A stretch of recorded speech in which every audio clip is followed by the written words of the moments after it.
अस्सलामु अलैकुम वरहमतुल्लाहि वबरकातुहू। कैसे हैं प्यारे दोस्तों, उम्मीद है कि आप अच्छे होंगे। दोस्तों, रमज़ान बहुत करीब है, बहुत सारे सवाल आ रहे हैं। उसमें से कुछ सवाल ऐसे हैं कि रमज़ान में नापाक औरत जो हैज़ की हालत में होंगी, जो निफास की हालत में होंगी, वो रोज़ा कैसे रखेगी?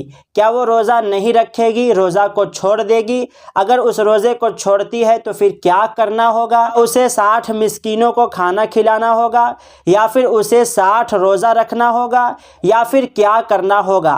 या फिर जो लोग रोज़ा रहते हैं और वो कुछ खाते पीते नहीं हैं, तो जो निफास की हालत में औरतें होंगी, जो हैज़ की हालत में औरतें होंगी, वो भी सहरी करेंगी और पूरे दिन खाना पीना नहीं खाएंगी और शाम को अफ्तारी करेंगी। ऐसा करना पड़ेगा या फिर क्या करना पड़ेगा? तो आज के इस वीडियो को आप आखिर तक ज़रूर देखिएगा, इसलिए कि ये वीडियो बहुत ज़रूरी है। तो आपसे मैं गुजारिश करूँगा कि आप इस वीडियो को देख करके हमारे दूसरे माँ बहनों तक ज़रूर शेयर कर दीजिएगा। आप पहले इस वीडियो को देख करके इस बात को समझ लीजिए, उसके बाद इस वीडियो को आप ज़रूर शेयर कर दीजिएगा ताकि सब लोगों को इस बात की जानकारी हो जाए। देखिए, हम बात कर रहे हैं कि रमज़ान में नापाक औरत क्या करेंगी, क्या वो रोज़ा रखेंगी या फिर नहीं रखेंगी? हाँ दोस्तों, देखें, मान कर चले कि रमज़ान में अभी 2 दिन टाइम है।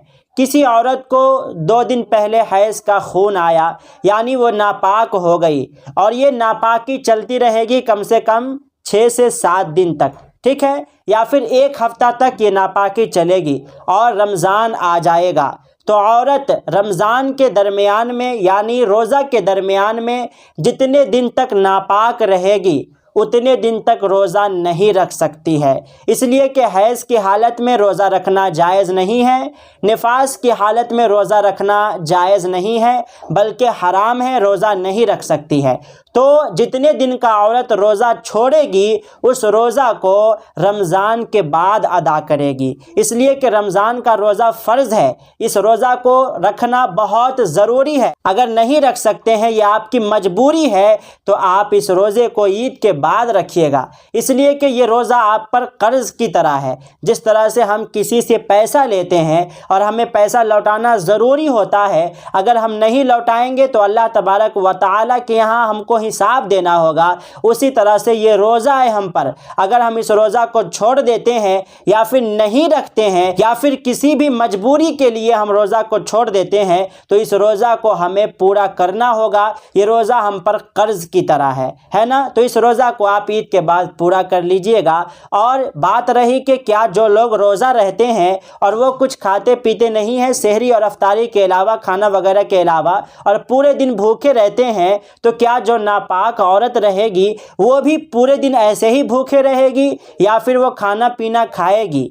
देखिए दोस्तों, ये लोगों की गलत फहमी है कि ऐसा कहते हैं जो लोग रोज़ादार हैं उसकी तरह नापाक औरत भी रहेंगी, लेकिन ऐसा कुछ भी नहीं है। जब उनका रोज़ा ही नहीं है तो फिर वो रोज़ा की तरह रहेंगी क्यों? वो खाएंगी पिएंगी, जो उनको खाना पीना होगा वो खाएंगी, उसमें कोई हर्ज नहीं है, ये कोई गुनाह वाली बात नहीं है। हाँ, लोग कहते हैं कि जो रोज़ादार है उनके पास नहीं खाना चाहिए बैठ करके, उनको दिखा करके नहीं खाना चाहिए, ये अच्छी बात नहीं है। तो आप अपना अकेले बैठकर खाएं घर में, आपके साथ मजबूरी है, आप खाना खा सकते हैं, पानी पी सकते हैं, जो ज़रूरतें हैं आप पूरी कर सकते हैं। नापाकी की हालत जैसे ख़त्म हो आप रोज़ा रखना शुरू कर दीजिएगा। आपको यकीन हो जाए कि हाँ, अब हैज़ का खून बंद हो गया है, अब हमारी पाकी शुरू हो गई है, बस आप रोज़ा रखना शुरू कर दीजिएगा। इसलिए कि इस रोज़े को छोड़िएगा नहीं। ये रोज़ा जिस तरह से हम पर नमाज फ़र्ज़ है, उसी तरह से रोज़ा फ़र्ज़ है। इस रोज़ा को किसी भी सूरत में नहीं छोड़िएगा। वैसे आप जानते ही होंगे कि अगर कोई शख्स एक रोज़ा छोड़ता है और वो पूरे ज़िंदगी रोज़ा रहता है, फिर भी इस रोज़े का हक़ अदा नहीं कर पाता है।